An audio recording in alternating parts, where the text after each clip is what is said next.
Fortes tempestades de neve causaram danos em várias regiões e nas estradas do centro da Bósnia-Herzegovina no domingo, na capital Sarajevo. O trânsito ficou parado devido à queda de mais de 70 centímetros de neve em apenas algumas horas. Partes das principais autoestradas que ligam o norte e o sul foram encerradas durante horas e foram usados limpa-neves para as desimpedir. Algumas aldeias remotas ficaram sem eletricidade. Prevê-se a queda de mais neve na Bósnia-Herzegovina nos próximos dias, com temperaturas a descer até aos menos 14. Na vizinha Sérvia, a neve está a cair desde as 8 da manhã de domingo em todo o país, incluindo na capital Belgrado. A neve tem causado sérios problemas de tráfego e vários voos do aeroporto de Belgrado foram cancelados.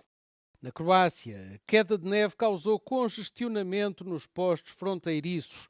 Os condutores estão a ser aconselhados a adiar as viagens se estas não forem essenciais.